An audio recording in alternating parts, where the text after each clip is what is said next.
पूर्व मुख्यमंत्री दिग्विजय सिंह आज कांग्रेस संगठन की बैठक में शहडोल प्रवास पर थे, जहां उनका कार्यक्रम मानस भवन में आयोजित हुआ। कांग्रेस जनों को संबोधित करने के बाद कांग्रेस पदाधिकारियों के साथ बैठक कर कहा कि सभी कांग्रेस जन एकजुट होकर विधानसभा चुनाव में उतरें, जिससे कि मध्य प्रदेश में 100% जीत मिल सके। सर्किट हाउस में पत्रकारों से रूबरू होते हुए दिग्विजय सिंह ने मध्य प्रदेश की मौजूदा भाजपा सरकार को आड़े हाथों लिया। आदरणीय साथियों, सबसे पहले तो शांत हो जाइए।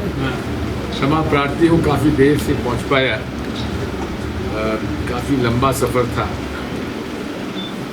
आपको जो असुविधा हुई उसके लिए मुझे खेद है। मध्य प्रदेश के चुनाव होने वाले हैं और उसमें उन विधानसभा सीटों पर जहाँ लगातार कांग्रेस हार रही है, उस पर विशेष तौर पर मुझे और रामेश्वर नीखरा जी को जिम्मेदारी सौंपी है कि जाकर हम लोग देखें क्या किया जा सकता है, जिससे कि हम लोग इन क्षेत्रों में जहां कांग्रेस कमज़ोर है उसको हम लोग और मजबूत कर सकें। उसकी तैयारी के लिए हम लोग दोनों आए हैं। संगठन कांग्रेस का कमज़ोर रहा है, मुझे स्वीकार करने में कोई दिक्कत नहीं है, लेकिन कमलनाथ जी ने उसको बड़ा सुव्यवस्थित ढंग से पूरा ढांचा तैयार करने का उन्होंने जो प्रोग्राम बनाया है, उसमें हर विधानसभा सीट को बांट दिया गया है मंडल सेक्टर में। 10 से 15 पोलिंग बूथ पर एक मंडल, 3 से 5 पोलिंग बूथ पर एक सेक्टर और नीचे पोलिंग बूथ कमेटी। पहले भी प्रयास होता था, लेकिन इतना व्यवस्थित ढंग से और इतना कंसिस्टेंट तरीके से नहीं हो पाता था। इस प्रदेश में लड़ाई भाजपा और कांग्रेस के बीच में है। कुछ राजनीतिक दल भाजपा के सहयोग के लिए कैंडिडेट चुनाव लड़ाते हैं, कांग्रेस का वोट काटने के लिए। उसमें गोंडवाना गणतंत्र परिषद भी है, बीएसपी भी है, अब आम आदमी पार्टी आई है और कुछ जगह एमआईएम भी आ जाती है, जो कि पूरे तरीके से भाजपा के समर्थन से और भाजपा के सहयोग और उनके मदद के लिए चुनाव लड़ती है। 15 महीने कमलनाथ जी की सरकार को अगर छोड़ दें तो 18.5 साल से ज़्यादा भाजपा सरकार में रही है। यदि आप 2003, 2008, 2013, 2018 का चुनाव घोषणा पत्र भारतीय जनता पार्टी का देखेंगे, कितने वादे उनके पूरे हुए, कितने वादे उन्होंने पूरे किए। किसानों का कर्जा माफ करने का वादा कई बार कर चुके, लेकिन कांग्रेस ने कर्जा माफी की शुरुआत कर दी थी 18 में। जो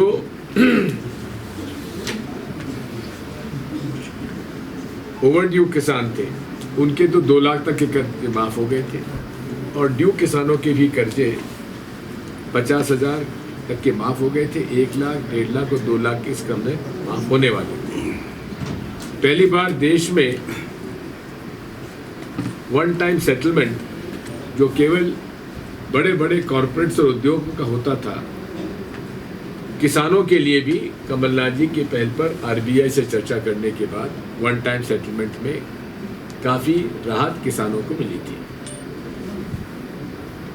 ये भी एक सोचने वाली बात है कि जब कांग्रेस आती है तो बिजली के बिल कम हो जाते हैं और भाजपा आती है तो बिजली के बिल बढ़ जाते हैं। कांग्रेस सरकार आते ही हमने किसानों की बिजली का बिल आधा कर दिया और आपके जो डोमेस्टिक कंजम्पशन की रेट थी वो भी कम कर दी थी, जिसकी वजह से लोगों के जो 2-3 हज़ार के बिल आते थे 200, 300, 400 रुपए की बिल आने लगे। लेकिन फिर सरकार भाजपा की आ गई, कुछ हमारे लोग बिक गए, फिर वो कि वही हो 2000, 3000, 4000 की बिल आने लगी। ये केवल घोषणा करते हैं, वादा पूरा नहीं करते है कि उनका कसूर क्या था। 2019 के अंदर कोलार में कर्नाटक चुनाव में, लोकसभा चुनाव में, उन्होंने कहा कि ये सारे लोग जो इस देश से देश का पैसा लेकर भाग रहे हैं, उसमें नाम गिनाए उन्होंने, ललित मोदी और नीरव मोदी, इस तरह से उन्होंने 2-3 नाम, और ये एक प्रश्नवाचक एक बताया कि ये सभी मोदी क्यों हैं।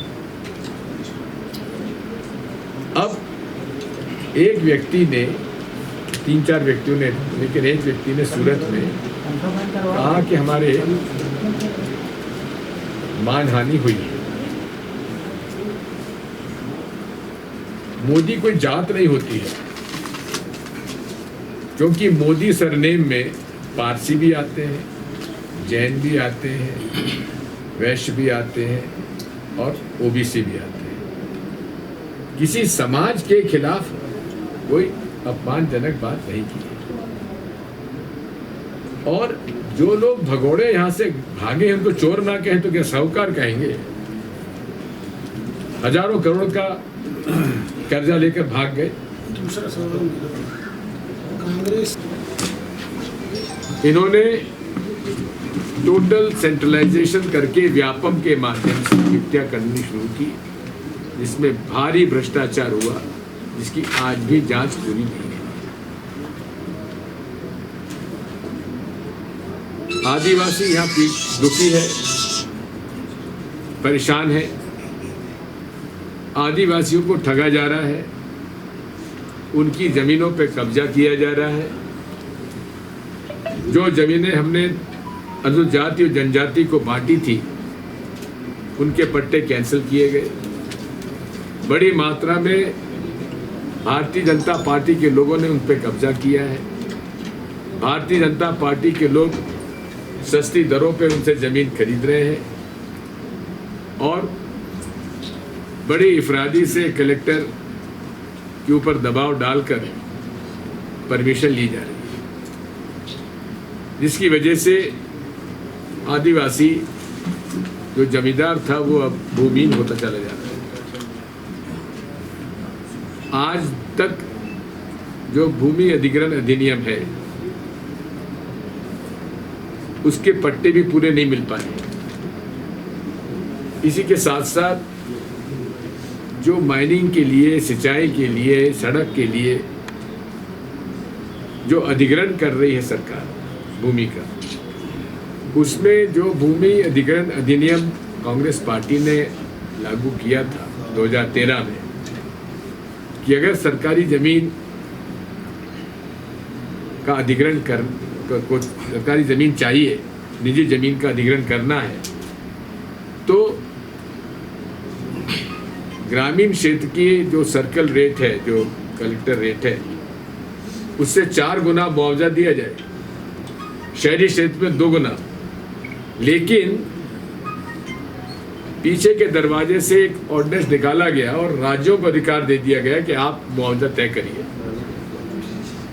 और मध्य प्रदेश तो पहला राज्य था जिसने कि दुगना और चौगुना छोड़ के केवल जो सर्कल रेट पे मुआवजा देना शुरू कर दिया। ये मानसिकता दर्शाता है भारतीय जनता पार्टी की सरकार का, जो किसान और मजदूर विरोधी है। कोल माइन बहुत है, मजदूरों के अधिकार छीन लिए गए। जो 44 उनके लेबर लॉस थे, बिना ट्रेड यूनियंस के चर्चा करे केवल 4 लेबर कोड लागू कर दिए। भारत में परंपरा रही है, जो हमारे इंटरनेशनल लेबर ऑर्गेनाइजेशन की जो परंपरा है कि हर देश में हर वर्ष ट्राइपार्टाइट मीटिंग होना चाहिए, तीन पक्षीय मीटिंग होना चाहिए, एम्प्लॉयर, एम्प्लॉई और गवर्नमेंट। 2014 के बाद आज तक प्रधानमंत्री जी ने मीटिंग नहीं ली है और लेबर कोड लागू कर दिए बिना यूनियन से चर्चा करके। पूरे लेबर लॉज को लेबर कोड कर दिया उनको। इसी तरह से यदि आप देखेंगे तो शहडोल इलीगल सैंड माइनिंग और इलीगल कोल माइनिंग का बहुत बड़ा अड्डा बन चुका है। पूरे सरकारी नियंत्रण में इलीगल माइनिंग हो रही है और अधिकांश विधायक, मंत्री और भाजपा के नेता वसूली कर रहे हैं। कुछ क्षेत्र इतने प्रदूषित हो चुके हैं कि वहां लोगों के स्वास्थ्य पर असर पड़ रहा है। महिलाएं आंदोलन कर रही हैं, लेकिन उसके बाद भाजपा के नेताओं के दबाव में कलेक्टर महोदय लोडिंग फैसिलिटीज को सुधारने के बजाय वापस वैसा के वैसा डरना चालू कर दिया। कहने के का मतलब यह है कि साफ तौर पर भारतीय जनता पार्टी की सरकार पिछले 20 सालों में केवल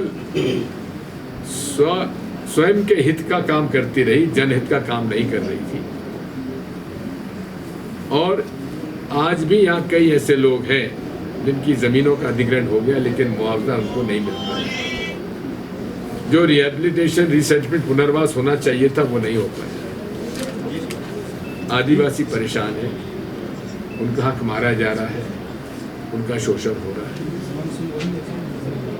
मैं इतना ही कहूँगा कि पूरे प्रदेश में आम जनता परिवर्तन चाहती है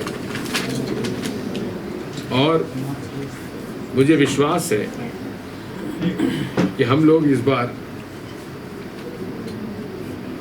जनता का जो एक मन बन चुका है, इस घोषणावीर सरकार को अपदस्थ करने के लिए जो उनका मन बन चुका है कांग्रेस सरकार बनाने में, उसमें हम लोग सफल होंगे, ये मुझे पूरी उम्मीद है। शहडोल से अनिल लहंगीर की रिपोर्ट।